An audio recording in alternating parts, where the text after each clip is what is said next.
From F.E. Warren Air Force Base in Cheyenne, Wyoming, this is Missile Minutia, the official podcast of the 90th Missile Wing and the Wranglers of F.E. Warren. Here are your hosts. Hello and welcome to the podcast. We're trying something a little bit new and a little bit different today, actually in a couple of different ways.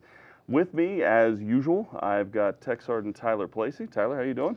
Good, Glenn. How are you doing? Not too bad. You enjoy being on camera? Oh, yes, I really enjoy it. One of my favorite things in the world. I completely understand being under the bright lights, as they say. Understood. Well, I can relate to having a face made for radio, so right. I'm with you. I'm with you, buddy. Twinsies. There we go. So today we are doing something a little bit different with Breast Cancer Awareness Month coming up. We wanted to talk through some experiences with dealing with breast cancer in the family and throughout most of our lives. Everyone has dealt with it. And today, Glenn and I have talked about a little bit over lunches and different things about his experience with a family member going through breast cancer. And so Glenn, what can you tell me about your mother having had this experience? So she's actually gone through it twice. In 1991, she was diagnosed with breast cancer. And thankfully, she recognized it, or it was diagnosed early, and that was the main cause of her coming out of it as a survivor. She caught it early, she got it checked out, and she went through the process. Later on in life, around 67, 68, it came back. And that time, it was still caught early, but it was not early enough.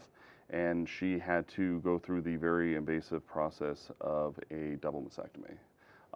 It was hard on the family. It was hard on her, obviously. More importantly, it was hard on her going through it again after she thought she had gotten through it and over it. But my mom is a survivor, and she's made it through, and she's doing well. I mean, all things considered. So I'm thankful and I'm fortunate for that.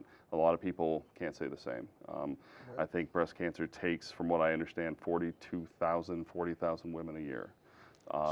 So I'm kind of, I consider myself among the fortunate. That's 42,000 men and women, if I'm not mistaken. It could very well be. So the count for men is actually considerably lower, from what I understand. There's only about 2,500 that are diagnosed every year. I don't know the fatality counts, but I think that 42,000 is just women only. So yeah, I mean. So it's even more of a killer than those statistics show. Absolutely. One thing I was curious about, as your mother was going through this process and you were helping her through this, what type of discussions did you guys have about, maybe prevention or just feelings overall going through some of this stuff? Well, there's a lot of fear. Obviously there's a lot of fear there. There's a lot of uncertainty. But what I gathered from her, and this actually goes to other forms of cancer as well, is just preventative measures. For the sake of, for the case of women, regular self-exams, regular mammograms. I mean, it was an uncomfortable conversation to have with my mom. But, these are things that, were still important to hear and important to learn, because I knew I was going to have women in my life later that I was going to care about. And if I could be any help, later on, that's great. That's what I want to do. So what I definitely, gathered from that was, in other forms of cancer is do the test, do the self-test, get checked out. If something seems odd, go get checked out. If you see something or if you feel something that doesn't seem right, don't wait on it and think it's going to go away. It's not breast cancer, but my brother had Hodgkin's lymphoma, and he wasn't going to get checked out. He wasn't going to get checked out until his dog started barking at his lymph nodes. And it got him to the point where he was freaked out enough to go check it out. If he'd waited, who knows what would have happened. So, this isn't, this is Breast Cancer Awareness Month, and I don't want to take away from that. But the challenges and the information from breast cancer and what women have had to go through and what some men have had to go through, a lot of those lessons can be passed on to others as well with what they have to do, in other forms of cancer. With really any disease. Sure. The earlier you catch it, the earlier you're going to be able to start fighting it and know what you're fighting. That is correct. So that brings me kind of to another point. we're looking at a couple folks in your family that have had different forms of cancer. Sure. It seems as though it runs in your family. It does. Has that made you change any of the things that you do throughout your life to try to prevent that? Or Sure, as much as I can. I mean, I do get checked out. I go see the doctor and that kind of thing if they can tell them what concerns I might have. As mentioned, there's 2,500 men that get diagnosed with breast cancer every year. But there are other, cancer concerns, as well as that.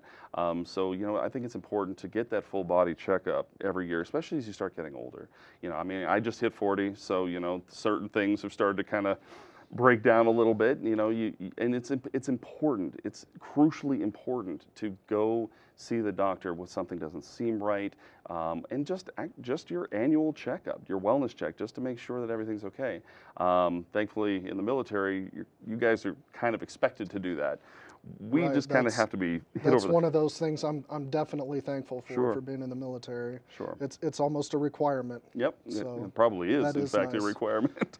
And with that PHA and everything else. Oh, but, for sure. But, I guess, that's it. Just check yourself out, and see the doctor. If it, in the case of, the women out there, don't push off the mammograms, especially if you do have a concern. I understand that the uncertainty can be a problem, not wanting to be sure that there is a problem, but like Tyler said, is the sooner you know, the sooner you're able to start fighting it. I much appreciate you coming on and talking to us about something so personal. Sure. Is there anything else that you'd like to add? A message to your mom? Well, besides I love you, Kicking it. Mom. Yeah. No, I mean, she's going to be turning 70 next year, and she's still killing it. She's doing, it's fantastic. But I don't think she'll get the chance to watch this on Facebook Live or anything. But I will say I love you, Mom. And as far as a message to anybody out there, just take care of yourselves. I mean, you only have the one life, and it's just important to make sure you do what you need to do to take care of yourself and make sure that you get through this. So, no, I appreciate you. This is kind of a weird format for us, but, I think we'll end up seeing it a little more I think you're probably right. as we come across some of these preventative measures with all diseases Sure. as they come forward. But Sure. right now, obviously concentrating on breast cancer awareness and ensuring that we're promoting preventative measures Sure. and Absolutely. catching it early. Absolutely. Thanks again. Hey, thank you, Tyler. I appreciate it. Take care. So that has been the podcast and the video podcast. We will probably be seeing you again next week. Take care. Thanks for Take listening. care, Wranglers.